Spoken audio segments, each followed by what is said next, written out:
वर्षों से लोकपाल बिल धूल खा रहा है। क्या प्रधानमंत्री कानून के ऊपर है? अगर प्रधानमंत्री के ऊपर आरोप लगेगा, अगर प्रधानमंत्री से किसी को शिकायत हो, वो कहां जाए, किसका दरवाजा खटखटाए?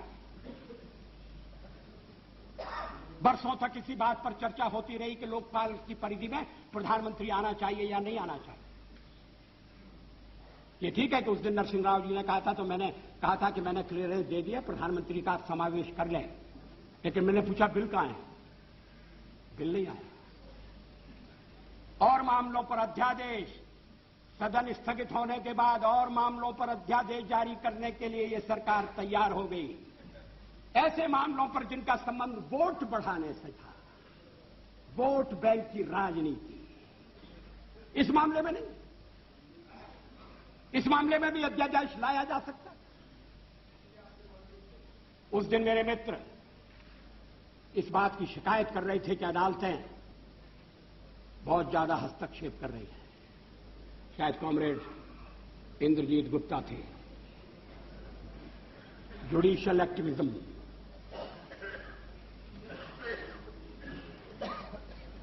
अगर पार्लियामेंट अपना काम न करे और एग्जीक्यूटिव फैसले न करे, मामले को लटकाए,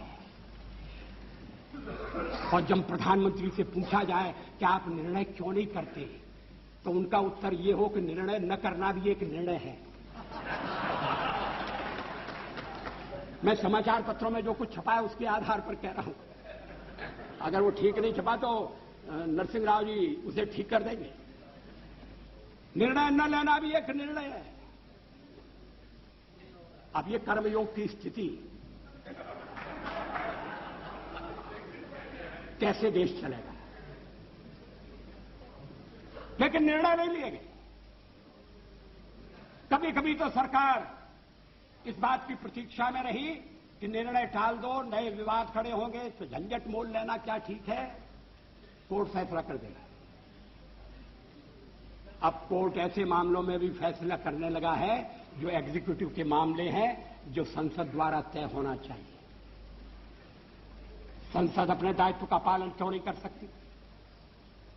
एग्जीक्यूटिव जिम्मेदारी क्यों नहीं ले सकती?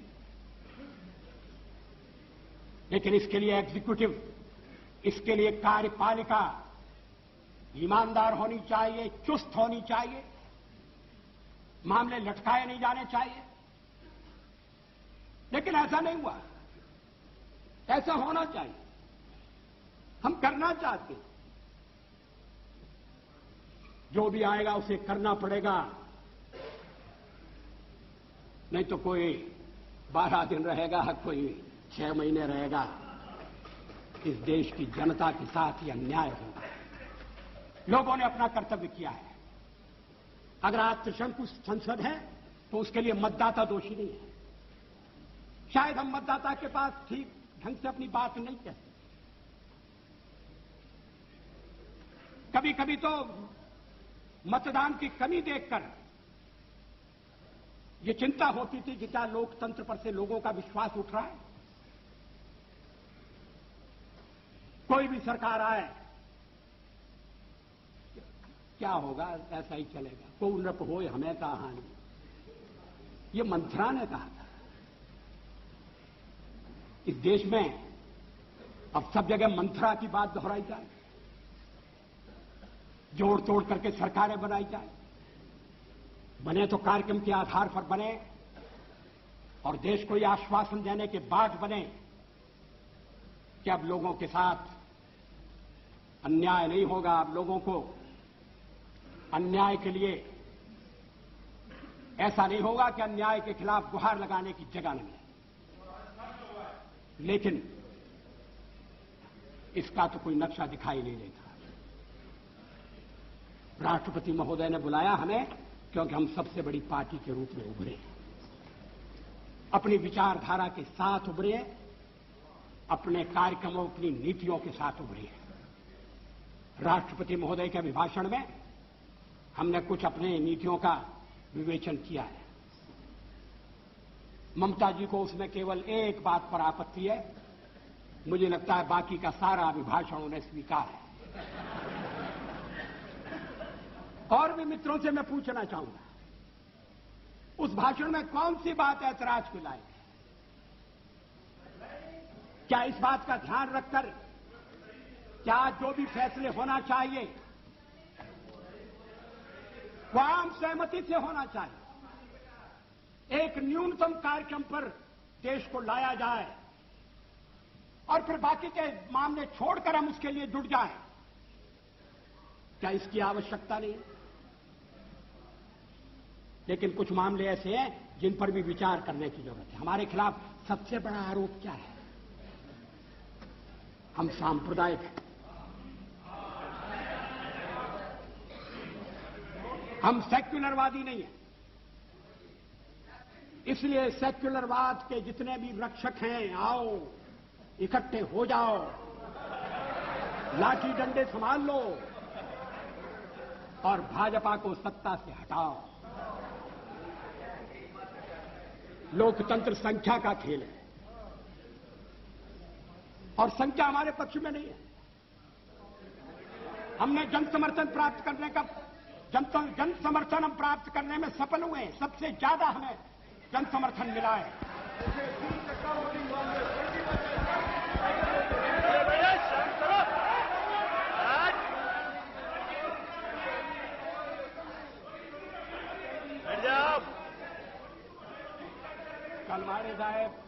कलमाड़ी साहेब काय म्हणतात मला ऐकू नहीं येते।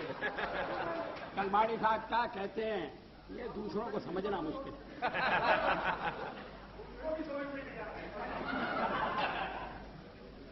अध्यक्ष महोदय, इस पहलू पर भी विचार होना चाहिए। कभी हम इस सदन में 2 रह गए थे, पहली बार चुने गए तब 4 थे। आएगा तब हम उसका सामना करेंगे। आज तो हम इतनी बड़ी संख्या में बैठे हैं कि आपके साथ कोई तुलना नहीं हो सकती। थोड़ी हम विजयी हुए हैं, हमें विनम्रता है, पराजय में तो आत्म मंथन होना चाहिए।